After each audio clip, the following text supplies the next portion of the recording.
சட்டம் மாறி வந்து மண்ணை முட்டும் காலில் சூழ்ந்து கைகள் தட்டும் வாழியவே தென்னவராட்சி திசைகள் எட்டும் நம்மவராற்றல் விண்ணை முட்டும் எட்டு திக்கும் முரசு கொட்டும் வாழியவே. ரஞ்சிதம் இருக்கிறாளோ இல்லையோ, வருவாளோ வரமாட்டாளோ, எப்படி இருந்தாலும் இனி அவளை பற்றி நினைப்பதில்லை என்று நானும் உறுதியாக தீர்மானித்து விட்டேன். என் நெஞ்சத்திரையில் தீட்டி வைத்திருந்த அவள் வடிவத்தை அழித்துவிட வேண்டும் என்று தீர்மானித்து விட்டேன். அவளை மறந்துவிடப் போகிறேன். ஏன் நான் என்னையும் குழப்பிக்கொண்டு மற்றவர்களையும் குழப்ப வேண்டும்? இனி என் வாழ்வில் மனோரஞ்சிதத்தை பற்றி பேசுவது கூட வேண்டாம் என்று தீர்மானித்து விட்டேன். அற்புதம் கிள்ளிவளவா, அற்புதம். சரியான நேரத்தில் பொருத்தமான தீர்மானத்திற்கு வந்திருக்கிறார். இனி உன் மனம் நீ செல்ல வேண்டிய திசையை தெளிவாக சுட்டிக் காட்டும். உன் எதிர்காலம் பிரகாசமாக இருக்கும். உனக்கு இங்கு நிறைய கடமைகள் இருக்கின்றன. அவற்றில் உன் மனதை செலுத்து.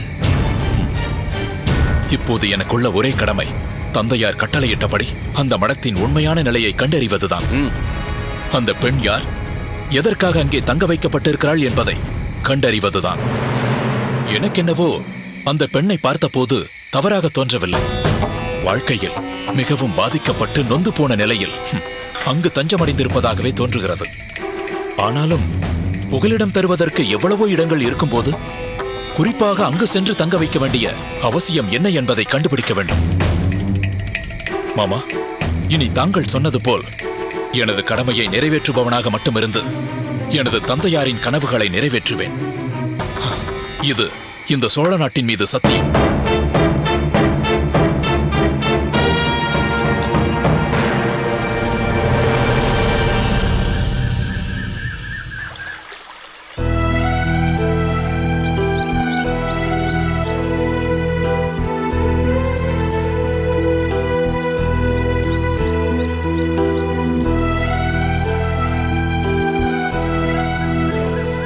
என்ன இது? ஏன் இன்னும் அவர் வரவில்லை?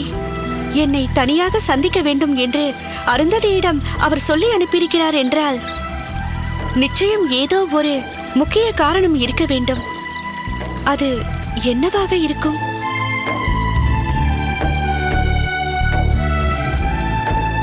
ஒருவேளை என்னை தனியாக சந்திப்பது தனக்கும் என் மீது காதல் இருக்கிறது என்பதை என்னிடம் சொல்வதற்காக இருக்குமோ?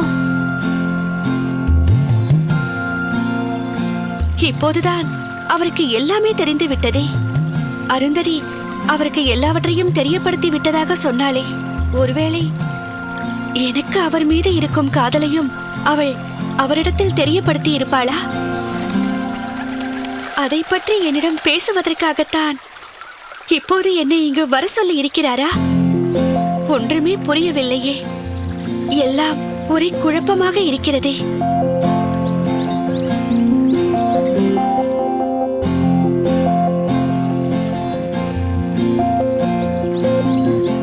எதற்காக நான் இப்பொழுது குழம்ப வேண்டும்? அவர் என்னை சந்திக்க விரும்புவது எதற்காக வேண்டுமானாலும் இருந்துவிட்டு போகட்டும். அது பற்றி நான் ஏன் யோசிக்க வேண்டும்? எனக்கு கிடைத்த இந்த சந்தர்ப்பத்தை அவராக என்னிடத்தில் தனியே பேச விரும்பி என்னை அழைத்ததை நான் பயன்படுத்திக் கொள்ள வேண்டும். அவர் மீது எனக்குள்ள காதலை நேரடியாக தெரிவிக்காவிட்டாலும் மறைமுகமாகவாவது என் காதலை தெரிவிக்க வேண்டும். இந்த வாய்ப்பை நான் நழுவ விட்டுவிடக் கூடாது.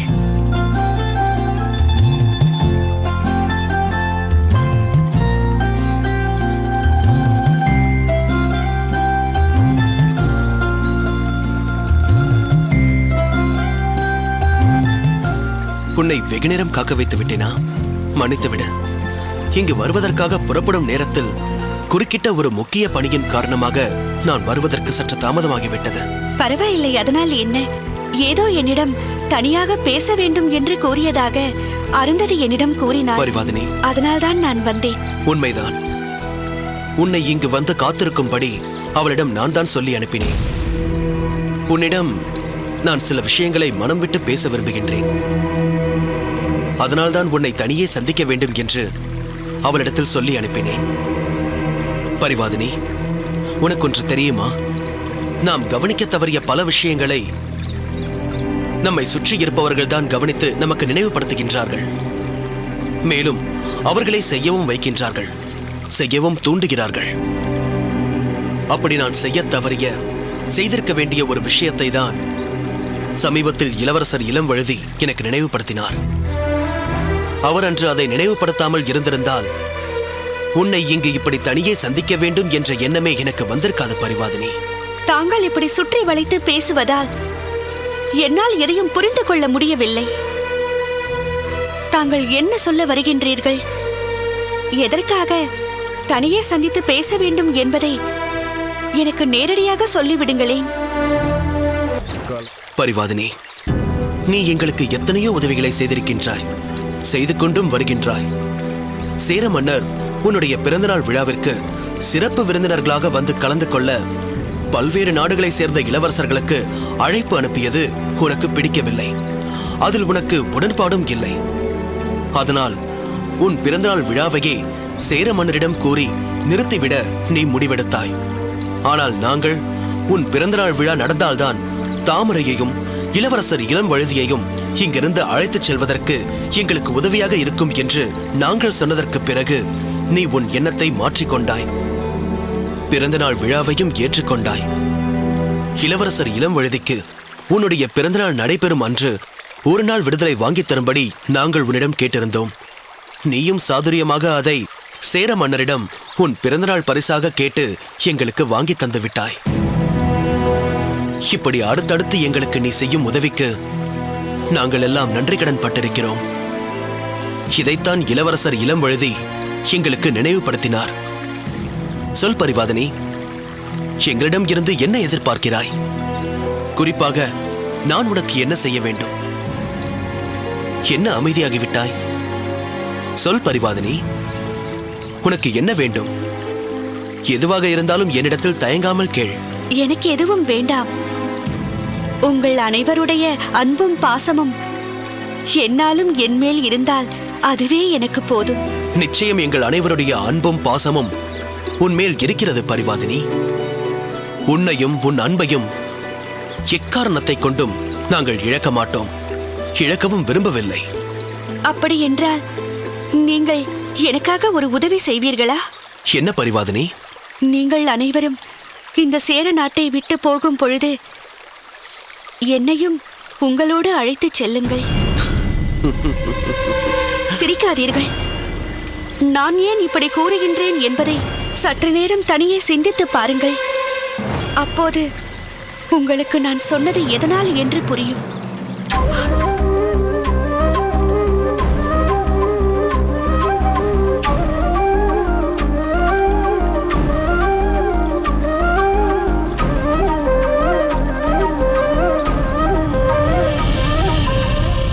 அவையோர்களே, சமய பூசல் என்ற முறையில் தொடங்கிய விவகாரம் இன்று ஒரு நிறைவான கட்டத்திற்கு வந்திருக்கிறது. நமது பூம்புகார் எல்லா சமயர்களுக்கும் சமயிடம் தந்து சைவர்கள், வைணவர்கள், பௌத்திரர்கள், சமணர்கள் என்ற பேதமில்லாமல் எல்லோரும் இணைந்திருக்கக்கூடியது. ஆனால் இதில் ஒரு குழப்பத்தை ஏற்படுத்துவதற்காக இரு சமயங்களும் மோதினால் விவகாரம் பெரிதாகிவிடும் என்பதால் ஒரு சமயத்துக்குள்ளேயே மோதல் ஏற்படுத்தும் முயற்சி நடந்திருக்கிறது. சோழ நாட்டில் ஒருபோதும் எவரும் சமய மோதல் ஏற்படுத்திவிட முடியாது மன்னா. எல்லா தெய்வங்களை பற்றியும் சமமாக பாடி மகிழும் புலவர்களை கொண்டதல்லவா நம் சோழ நாடு. புலவரே, அந்த பாடல்களில் சிலவற்றை சொல்ல முடியுமா? நிச்சயமாக. முல்லை நில தெய்வமாக திகழும் திருமாலை குறிப்பிட்ட தொல்காப்பியர் மாயோன் மேல காடுரை உலகமும் என்று பாடினார். அதற்கேற்ப மாயோனை பற்றி திரண்டமரர் தொழுதேத்தும் திருமாலின் செங்கமல இரண்டடியால் மூவுலகும் இருள் தீர நடந்தனையே. நடந்த அடி பஞ்சவர்க்கு தூதாக நடந்த அடி மடங்களாய் மாறாட்டே மாயமோ மருட்கைத்தே என்கிறது ஒரு பாடல். ஆகா, நதிகள் அனைத்தும் கடலை நாடி செல்கின்றன என்பதற்கு அடையாளமாக நமது தமிழ் எல்லா சமயங்களையும் தனதாக ஏற்றுக்கொண்டு பாடி மகிழ்கிறது பார்த்தீர்களா? இவற்றிலெல்லாம் சமயங்களின் பெருமைகளோடு செந்தமிழின் சிறப்பும் நிறைந்திருக்கின்றதல்லவா? உண்மைதான். தெய்வம் இருக்கிறதோ இல்லையோ, அதை வணங்குகிறோமோ இல்லையோ, அதெல்லாம் வேறு விஷயம். அவற்றை பாடிய தமிழ் நமக்கு வேண்டும். அதற்காகவே இவை பாதுகாக்கப்பட வேண்டும். ஆகா, பொருத்தமாக சொன்னாய் விஜய பூபதி. உனது கருத்தை நான் அப்படியே ஏற்றுக்கொள்கிறேன். மன்னவா, வழக்காட வந்த இருவரை முன்னே அமர வைத்துக் கொண்டு நாம் இலக்கிய விசாரத்தில் ஈடுபட்டு விட்டால் எப்படி மன்னவா? அமைச்சரே, நமது சோழ நாட்டில் ஒன்றுக்கொன்று மாறுபட்ட வெவ்வேறு சமயங்கள் எவ்வளவு ஒற்றுமையாக அமைதியாக வாழ்கின்றன என்பது இவர்களுக்கு புரிய வேண்டாமா? ஒரே சமயத்துக்குள் இருந்து கொண்டு இப்படி பூசலை ஏற்படுத்தி தங்கள் சமயத்திற்கு இழுக்கை ஏற்படுத்துகிறார்களே, அது தவறு என்று தெரிய வேண்டாமா? அதற்காகத்தான் நான் இந்த பேச்சினை தொடங்கினேன். அதிலும் முக்கியமாக சதானந்தர் இவற்றையெல்லாம் அவசியம் தெரிந்து கொள்ள வேண்டும்.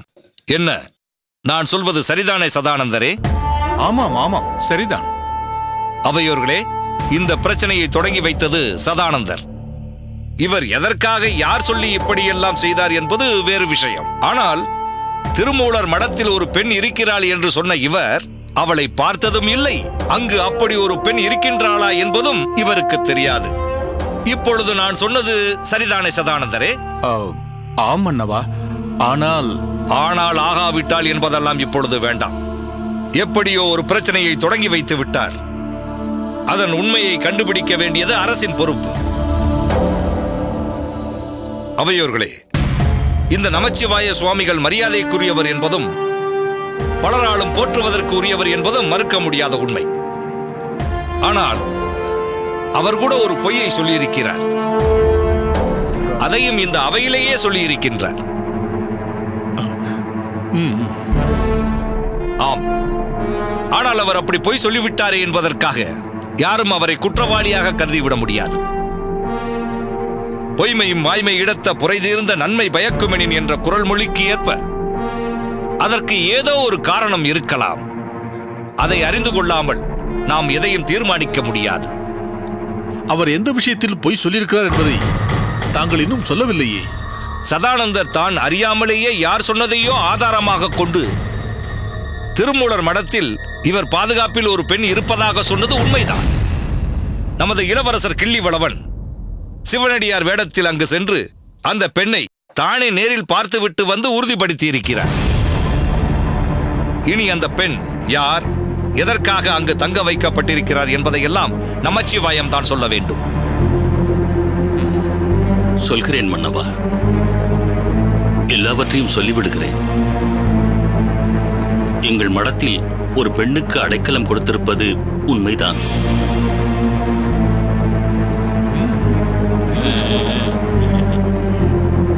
பார்த்தீர்களா மன்னா? அவரே உண்மையை ஒப்புக்கொண்டார். பார்த்தீர்களா? இதிலிருந்து எங்கள் மடம்தான் சரியானது என்றும் அவர் மடம் போலி என்பது நிரூபணமாகிவிட்டது அல்லவா? வழக்கை விசாரித்துக் கொண்டிருக்கிறேன். குறுக்கே பேசுவது எனக்கு பிடிக்காது. நமச்சிவாயரே, கூறுங்கள். அவளை மடத்தின் முன்கட்டில் தனியாக தங்க வைத்திருக்கிறோம். அவள் மடத்தில் எனது சீடர்கள் உள்ள பகுதிக்குள் வரமாட்டாள். இவர்களும் ஒருபோதும் பின்கட்டிற்குள் போவதில்லை. அந்த பெண் வேறு யாரும் இல்லை. எல்லா உறவுகள் இருந்தும் யாருமே இல்லாத அனாதையாக என்னிடம் வந்து புகழடைந்திருப்பது என்னுடைய பேத்தி பத்மாசினி.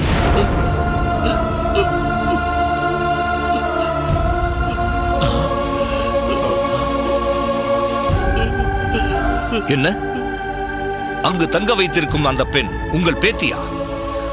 அவள் தங்களிடம் வந்து புகழடைய வேண்டிய அவசியம் என்ன? உயிரை காப்பாற்றிக் கொள்ள வேண்டுமே, அந்த அவசியம்தான் மன்னவா. அவள் உயிருக்கு ஆபத்து ஏற்படுத்தக்கூடியவர்கள் யார்? என் பிள்ளைகள்தான். இது மேலும் திகைப்பை ஏற்படுத்தக்கூடியதாக இருக்கிறதே. என்ன நடந்தது என்பதை விரிவாக சொல்லுங்கள். மன்னவா, நான் உறையூரில் பெரிய செல்வந்தனாக வாழ்ந்து வந்தவன். அந்த செல்வம் அனைத்தும் நான் வணிகத்தால் சுயமாக தேடியவைகள். என் மூத்த மகனுக்கு திருமணமாகி அவனுக்கு பத்மாசினி பிறந்தாள். அதன் பின் மற்ற 2 பிள்ளைகளுக்கும் திருமணம் செய்து வைத்தேன். எல்லாம் நல்லபடியாகத்தான் நடந்தது. அதற்கு பிறகுதான் ஒரு பெரிய விபரீதம் நடந்தது. நமச்சிவாயரே, அமைதியடையுங்கள். சொல்ல வந்ததை முழுமையாக சொல்லுங்கள். என் மூத்த மகனும் அவன் மனைவியும் ஒரு விபத்தில் திடீரென்று மரணமடைந்து விட்டார்கள். எனது மற்ற 2 பிள்ளைகளும் 3ஆக பிரிய வேண்டிய எனது பெருஞ்செல்வம் 2ஆகிவிட்டதே என்று மகிழ்ந்தார்களே தவிர அதற்காக வருத்தப்படவில்லை. இதை கண்ட நான் என் செல்ல பேத்திக்கு பாதுகாப்பு வேண்டும் என்று எல்லா செல்வத்தையும் அவள் பெயருக்கு எழுதி வைத்துவிட்டு துறவு பூண்டு நான் இங்கு வந்து விட்டேன். பிறகு என்ன ஆயிற்று? என் பேத்தி உயிரோடு இருந்தால் தங்களுக்கு 2ம் கிடைக்காது என்று நினைத்த என் பிள்ளைகள் அவளிடம் அன்பு காட்டுவது போல் பாவனை செய்து கொல்வதற்கு முயன்றிருக்கிறார்கள். அதை தெரிந்து கொண்ட என் பேத்தி உயிர் பிழைத்தால் போதுமென்று இங்கு ஓடி வந்து விட்டாள். வேறு வழியின்றி நானும் அடைக்கலம் தர வேண்டிய அவசியம் ஏற்பட்டு விட்டது. மடத்தில் உள்ள அனைவருக்கும் அவள் என் பேத்தி என்பதும் எந்த நிலைமையில் வந்திருக்கிறாள் என்பது தெரியுமாதலால் அவளை தங்கள் சகோதரியாகவே கருதுகிறார்கள். அவளிடம் அனுதாபத்துடன் நடந்து கொள்கிறார்கள். பாசத்திற்கு கட்டுப்பட்டு இந்த அடியவன் செய்தது தவறென்றால் தாங்கள் எனக்கு எந்த தண்டனை கொடுத்தாலும் அதை நான் ஏற்றுக்கொள்கிறேன். நமச்சிவாயரே, தாங்கள் செய்தது எந்த வகையில் தவறாகும்? அடைக்கலம் தேடி வந்த ஒரு புறாவிற்கே அபாயமளித்த சிபி சக்கரவர்த்தியின் வழியில் வந்தவண்ணா ஒரு பாட்டனார் தனது பேத்திக்கு அடைக்கலம் தந்ததை எப்படி தவறாக கருத முடியும்? எல்லோரையும் விட்டு விலகி இருப்பது துறவு நெறி அல்ல. எல்லோரிடமும் அன்பு காட்டுவதுதான் துறவு நெறி. இதேபோல் யாரோ ஒரு பெண் வந்திருந்தாலும் கூட நீங்கள் அடைக்கலம் தந்திருப்பீர்கள். ஏனென்றால் அந்த பெண்களுக்குள்ளும் உங்கள் பேத்தியை கண்டிருப்பீர்கள். எப்படியோ இப்படி ஒரு பிரச்சனை வந்ததால் எனது நாட்டில் செல்வத்திற்காக தன் அண்ணன் மகளையே கொலை செய்ய நினைப்பவர்கள் இருக்கின்றார்கள் என்ற உண்மை தெரிந்ததே. அமைச்சரே, சொல்லுங்கள் மன்னவா. இப்பொழுதே இவரோடு சென்று இவரது பேத்தியை காணுங்கள். அவளை அழைத்துக் கொண்டு உறையூர் சென்று அவளை கொல்ல முயன்றவர்களுக்கு உரிய தண்டனையை வழங்கும். மன்னவா, என்ன இருந்தாலும் அவர்கள் உங்கள் பிள்ளைகள் அல்லவா? அமைச்சரே, மன்னவா, அவர்களை எச்சரித்து இவரது பேத்தியின் உரிமைகளை பெற்றுத்தந்து இனி அவள் சோழ மன்னனின் நேரடி பார்வையில் கண்காணிக்கப்படுபவள் என்பதை அவர்களுக்கு உணர்த்திவிட்டு வாருங்கள். ஆகட்டும் மன்னவா. மன்னவா, நான் நன்றி எதுவும் சொல்ல தேவையில்லை. நமச்சிவாயரே, நீங்கள் அமைச்சரோடு புறப்படுங்கள். வருகிறேன் மன்னவா. வருகிறேன் மன்னவா.